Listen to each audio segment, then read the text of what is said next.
Bismillahirrahmanirrahim. Assalamualaikum warahmatullahi wabarakatuh. Salam warahmatullahi. Ahlan wa sahlan. Jazakumullah khair sudah memberikan sedikit secercah ilmu ke kita Ustaz ya setelah Ramadan. Insyaallah. Anak cuma menerjemahkan. Al-Fakir ingin mencoba mengkorelasikan pembahasan sebelum sholat dan sesudah sholat Isya tadi Ustaz ya. Yang pertama fitnah dunia. Nah, bagaimana kita sebagai seorang muslim, ada sebagian mengatakan kita tidak boleh kaya tapi harus paling kaya, seperti itu Ustaz. Nah, bagaimana cara kita untuk mengupayakan bahwa dunia ini sebagai jalan menempuh akhirat, tetap tawadhu, yang kaya, yang miskin artinya bisa membantu, saling membantu di antara kita semua, saling membutuhkan lah ini semua. Kenapa demikian?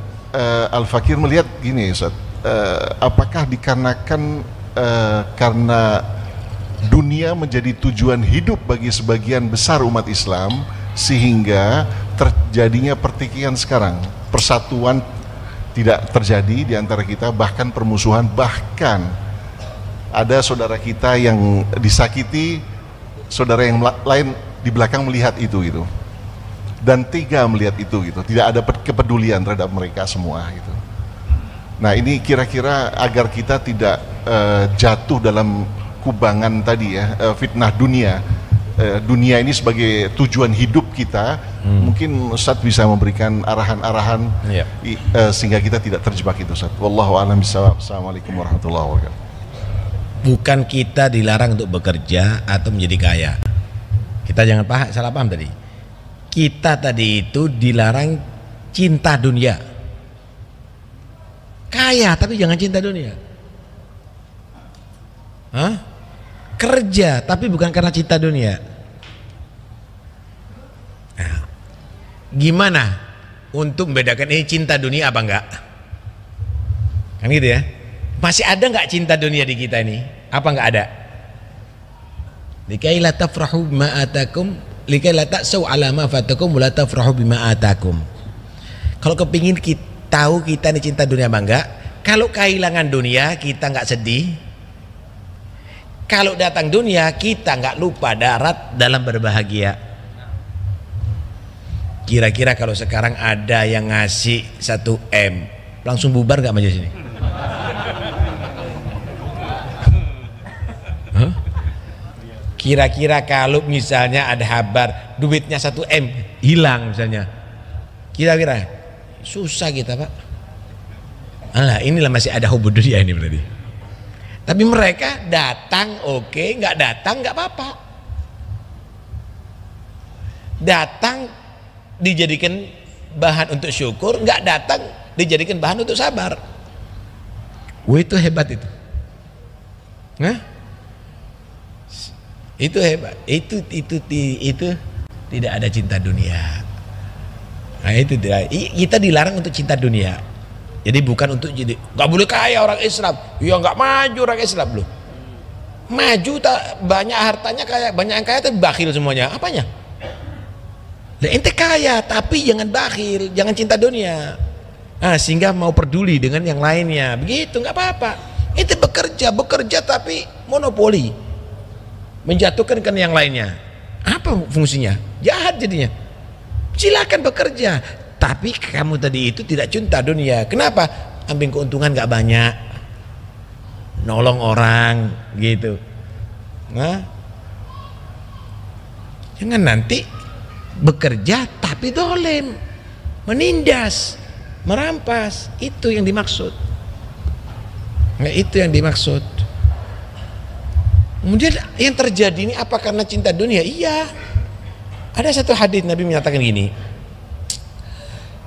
inilah akhsha an tusyriku ba'di walakinni akhsha an tubsata alaikumud dunya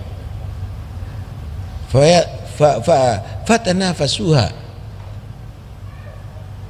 fayadribu ba'dukum diqa ba'din atau kama qala sallallahu alaihi wasallam. Aku ini tidak pernah khawatir kamu wahai umatku akan menjadi musyrik lagi setelah aku mati. Insyaallah sulit umat Muhammad lagi menyembah berhala lagi ya, kecuali orang yang sudah betul-betul disesatkan oleh Allah ya. Tapi Tapi yang aku khawatirkan, dunia ini yang asalnya seret menjadi betul-betul mudah, lancar, berebut dunia sampai satu sama lain siap untuk membunuh saudaranya sendiri. Anda lihat bagaimana di negeri Arab sana. Insya Allah syirik gak ada, ya maksiat iya, tapi itu semuanya karena berebut dunia, saudara. Sampai tega. Tersentuh hatinya enggak? Tersentuh hatinya enggak? Ini yang ditakutkan sama Nabi. Kadang-kadang menyewa Israel untuk membunuh. Kenapa? Takut yang ada di Gaza itu lebih kuat daripada negaranya. Ini dunia, semuanya dunia. Ini dunia semuanya. Karena itu, terus gimana kita? Itulah saya ngomong tadi, mereka membunuh kita, orang-orang kafir itu, dengan tangan saudara kita kadang-kadang, mencaci kita dengan mulut saudara kita. Itu yang jadi repot yang hidup di akhir zaman ini. Ya itu ujian bagi kita, ujian bagi kita. Tapi satu saat pasti ada pertolongan Allah nantinya. Biasa ini nih, biasa. Islam itu semakin ditindas semakin kuat kok. Islam itu semakin ditindas semakin kuat. Kalau Anda melihat sejarah bagaimana penghancuran Ka'bah, bagaimana pencurian Hajar Aswad, bagaimana, tapi itu semuanya berlalu. Kembali lagi seperti semula. Ya, ini mungkin diantara cara Allah untuk menyadarkan kita, mempersatukan kita, memperdulikan kita, dan memperbanyak syuhada umatnya Nabi Muhammad ini. Ya, sehingga nanti ada di kiamat itu banyak yang mati syahid umatnya Rasulullah Sallallahu Alaihi Wasallam. Nah, kita harus husnudzon ya. Satu pertanyaan terakhir mungkin.